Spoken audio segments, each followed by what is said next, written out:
really happy to welcome you at this discussion on the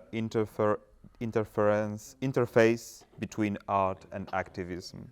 Edu, if you could start. My name is Edu O. I'm a Brazilian artist and professor at the Federal University of Bahia. I'm a dancer, a man, cisgender, with grey beard and bald, and I'm a wheelchair user. I'm Katarzyna Żeglicka. I'm an artist, a performer, and a theater pedagogue from Poland. I have short hair, I wear glasses, I'm wearing a purple jumper and trousers. My name is Diana Nips. I'm based in Lisbon, Portugal. I'm a white cis woman. I have middle, short, long, I don't know, hair, brown, and I'm quite thin. Hello, I'm Chiara, I come from Italy. I am a dancer, a choreographer, an activist. I'm a cisgender woman. I'm on a wheelchair, I'm very short, and I wear a blue cardigan and a blue skirt. Okay, thank you. My name is Filip Pawlak, and I will have the pleasure to moderate this session. And I'm the white cis male guy with a left shorter hand. All right, so let's start. Thank you for being here. So I would like to start our conversation with this really simple question. When do you consider yourself as an artist? And when do you consider yourself as an activist? Is there a line dividing these two? Since I always been an artist because I grew up as a dancer and performer and choreographer. So it's a very simple moment that I find myself as an activist. It's when I actually found myself in a wheelchair because I was not always disabled. So this is the moment I understood that my work mix this advocacy and also this moment of fighting and activism that is so needed in the world and in my country. I feel like I can draw a line from being an activist into being an artist. I can no longer think of it in such a simple way as if it was like a transition from being an activist into an artist. I feel like there's not a single line connecting these two things. It's more like a bunch of intertwined, intersecting lines. I feel like this is very strongly connected to how accessible it is to be an activist in Poland. And it also feels like it's about going in circles around the topic before getting inside and actually becoming an artist. And it feels like when I'm searching for, when I'm looking for, or when I'm struggling for the very basic things that actually enable me to work as an artist, I mean the most basic things like the accessible dancing hall or funds to actually pursue an artistic project, then basically this is what I see as pure activism. And it's only when these basic resources are there, this is when I can move into pure artistic work. And only then can I make an informed decision of what my artistic goal is. I agree that it is a complex issue and it has tentacles.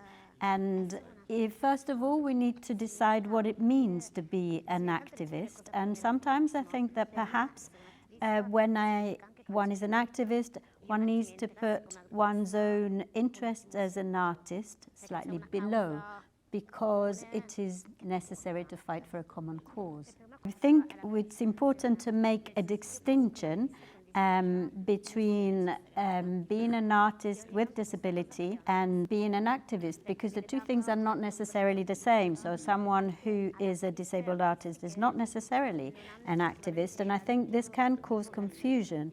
And at times I think disabled artists have been given a political authority that they may not have claimed, that they may not necessarily embody. I think there is a difference on whether I fight to have my changing room properly equipped for where I'm going to perform, or whether I'm going to fight to ensure that all the changing rooms are equipped for all the artists. That is when I understood that it is important to put activism at the center of my work. And that is when I began to barter some of the privileges which I had because things were going well for me. And so when you begin to understand that you can barter some of your privileges in order to have a more articulate discussion on what is going on and what can be shared. I've always understood myself as an artist, and the idea of me being an activist, it came more like a hot potato that I had to peel myself as I developed my artistic practice. It was that way that I understood that public policies had to be adapted and bend to what we need as artists. Because as Chiara said, I understand that those policies need to think of the collective and of the individual. It needs to approach the problems that are happening with the entire community that needs the accessibility. And for us, that way, what happens is that just our simple presence, our mere presence in a performance space allows for people to look at us as someone that should be fighting for equal opportunities or spaces in a way that sometimes it's not necessarily what we want to do. And I understand that as a way of working on the micropolitics and the politics of the individual against the macro system. It's important for us to understand ourselves as individuals in our fight, but also to understand that the politics that surround us as artists are collective. So I see that even in my academic research, in my work in academia, I see that my research, that I did a master's on public policies for people with disabilities, that the understanding of those policies were very important for us to understand their own artistic practice. I think as a person with disabilities, we are requiring the equal position in society. But also, being an artist for me is also about being an activist of the better future. In the one time, fighting for your basic rights, the human rights, because you want to work on something more, on something better for a future, or something more fragile. I understand what you say, but I don't agree, because because I think that when an artist that is not a person with disability is going on stage, they are not asked to be an activist themselves. They are not asked to represent a cause themselves unless they pertain to a specific group. And why should we, when we perform, have to be the flag bearers of a fight if you're trying to just perform? When you wear the artistic hat, like you said, and it ends up allowing us to take a position where we are fragile to be charged of that need, but sometimes it's something that we don't know how to do, or as Diana said, we don't want to do it. So it's something that it's not necessarily our scope as artists. I feel like I would like to add a little bit about the Polish context that I'm active in, because as artists with disabilities, we often find ourselves in kind of like a stalemate, because when it comes to human rights, yes, we are like, even if we try to in our artistic practice vouch for human rights, we smash our heads at doors that are locked, because if we try to approach public institutions which have by now been taken over by the right-wing government, all these institutions are mostly led by people who don't really care about human rights, and we have kind of nowhere to go with the struggle. We are all aware that we represent a political body on stage. We are all always the less representation. The disabled artists are the that have less representation. So in my work, I try to separate very well when I'm doing advocacy and when I'm doing artistic practice. Even if my artistic practice or even if my pieces have these insights of marginalized bodies or oppression of society or questioning the norms, it's not actually artivism. I'm not trying to do that. But they have a political statement there. The first moment I understood that I was also being in activism was the moment I realized that I go to the stage and I'm bringing the voice of the less visible persons to have a voice and to have a moment that they can change things. So, yeah, this is it.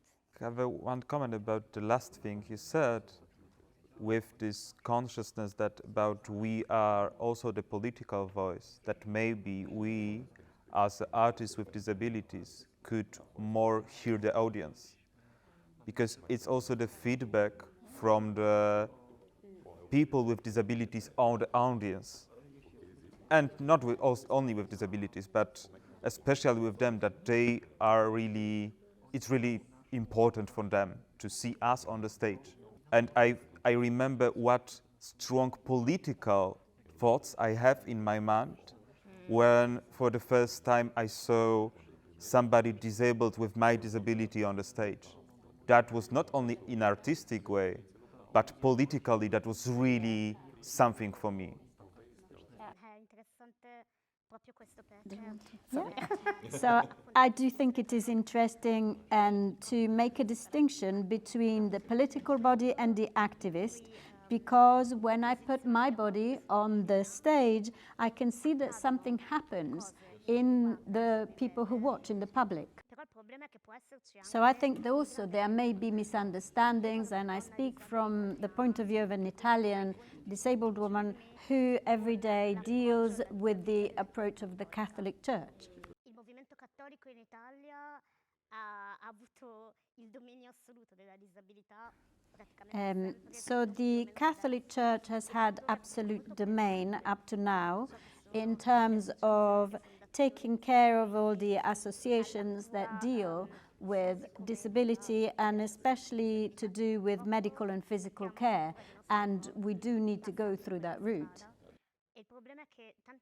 So as an activist, I found that whenever I wanted to put voice to what I was doing, my power was desactivated and value was taken away from my voice, from my rage, from my fury, and I was placed back into the aspirational porn.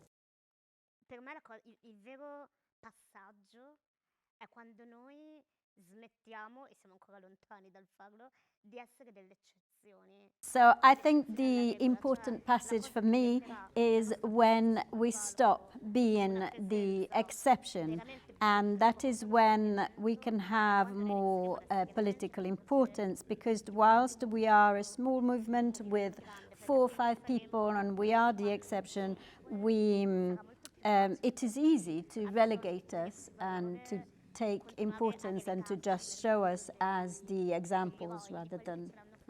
Molto concretamente ho visto che quello che diceva prima Diana di iniziare. Yep. So one concrete example I would like to bring, I think, is as Diana was talking about strategies for access or other.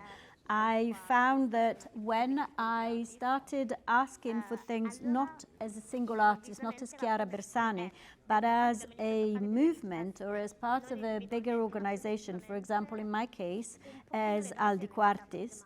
So when these requests were made as a collective, I found that the basis was beginning to tremble, that things were beginning to happen more, because there is a different reaction if the request is made from a movement rather than from a person. To the ending of our discussion, I want to ask all of you about the second thing you mentioned.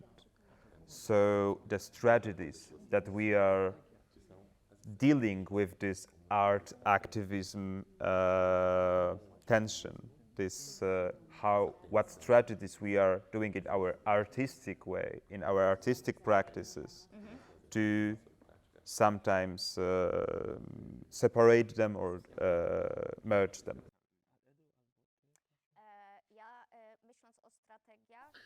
When I'm thinking about strategies, I'm reflecting a lot on the activities that we pursued back when I founded and run and co-founded and co-run a feminist organization for the rights of women with disabilities. It was called Venus de Milo Zone. It was when we were dealing a lot with the topic of violence, especially domestic violence against women with disabilities. And the thing that was hugely important for me was our mutual collective care.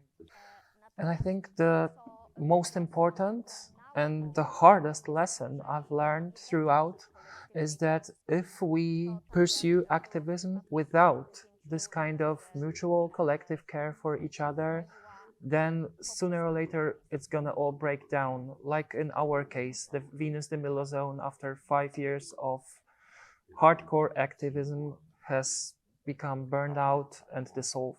It brings you this state of exhaustion when you are all the time fighting for something that other artists don't need to do.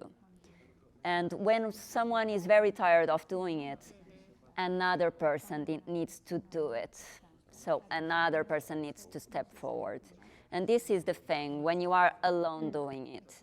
So this is the moment I understood that we are all the time in this violated state of existing with a lot of humiliations.